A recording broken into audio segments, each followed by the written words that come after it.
సంక్రాంతి పండగ వస్తుందంటే చాలు బాక్స్ ఆఫీస్‌లో కొత్త కొత్త సినిమాలతో కలకల్లాడుతూ ఉంటాయి. చిన్న హీరోల దగ్గర నుంచి పెద్ద పెద్ద స్టార్ హీరోల వరకు ఈ పండగను క్యాష్ చేసుకోవాలని చూస్తూ ఉంటారు. అందుకోసమే తమ సినిమాలకు ఎన్ని అడ్డంకులు వచ్చినా కానీ సంక్రాంతి బరిలో నిలపాలని భావిస్తూ ఉంటారు. ఇక వచ్చే ఏడాది అంటే 2024 సంక్రాంతి బరిలోకి దాదాపు అరడజనుకు పైనే సినిమాలు బాక్స్ ఆఫీస్పై దండయాత్ర చేయడానికి సిద్ధమవుతున్నాయి. చిన్న హీరోలు పెద్ద హీరోలు అనే తేడా లేకుండా మేము సంక్రాంతి బరిలో ఉంటున్నామంటూ రిలీజ్ డేట్స్ను ప్రకటించేశాయి ఇప్పటికే కొన్ని చిత్రాలు.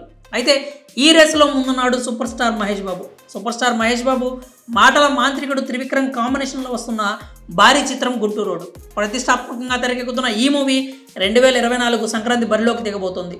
వరల్డ్ వైడ్గా జనవరి 12న ప్రేక్షకుల ముందుకు రానున్నట్లు మేకర్స్ తొలి నుంచే చెప్పుకొస్తూ ఉన్నారు. ఇక ఈ రేసులో మహేష్ ముందున్నాడనే చెప్పుకోవాలి. ఇదిలా ఉండగా గుంటూరు కారం సినిమా రిలీజ్కు ఉండడంతో పండగ బరిలోకి దిగాలని భావిస్తున్న కొన్ని సినిమాలకు ఆశించిన స్థాయిలో రేట్స్ పలకడం లేదని సమాచారం. ఎందుకంటే మహేష్ సినిమాను కాదని తమ సినిమాను చూడడానికి ప్రేక్షకులు వస్తారా లేదా అనే అనుమానం కొందరిలో ఇప్పటికే మొదలైనట్లు తెలుస్తోంది. ఇక మహేష్తో పోటీ అంత ఈజీ కాదని టాలీవుడ్కు తెలిసిందే. అయితే పైకి తాము సంక్రాంతి రేసులో ఉన్నామని కొందరు చెప్పుకుంటున్నప్పటికీ రిలీజ్ డేట్ దగ్గర పడే కొద్దీ పోటీ నుంచి తప్పుకుంటున్నారని సినీ పండితులు పేర్కొంటున్నారు. కాగా ఈ సంక్రాంతికి ప్రశాంత్ వర్మ డైరెక్షన్లో తేజ సజ్జ నటిస్తున్న హనుమాన్, మాస్ మహారాజా ఈగల్, కింగ్ నాగార్జున నాసామి రంగాలతో పాటుగా విక్టరీ వెంకటేష్, శైలేష్ కొలనుల కాంబినేషన్లో తెరకెక్కిన సైంధవ్ కూడా ఈ లిస్టులో ఉంది. దీంతో ఈసారి సంక్రాంతి రేస్ ఆసక్తికరంగా మారింది. అయితే రోజులు దగ్గర పడుతున్న కొద్దీ మేకర్స్ ఆలోచనలో పడ్డట్టు కనిపిస్తోంది. మహేష్ త్రివిక్రమ్ లాంటి కాంబినేషన్కు ఎదురెళ్ళి చేతులు కాల్చుకోవడం ఎందుకని కాస్త ఆగి ప్రేక్షకుల ముందుకొస్తే లాభం కలుగుతుందని మరోసారి ఆలోచనలో పడ్డారని సమాచారం.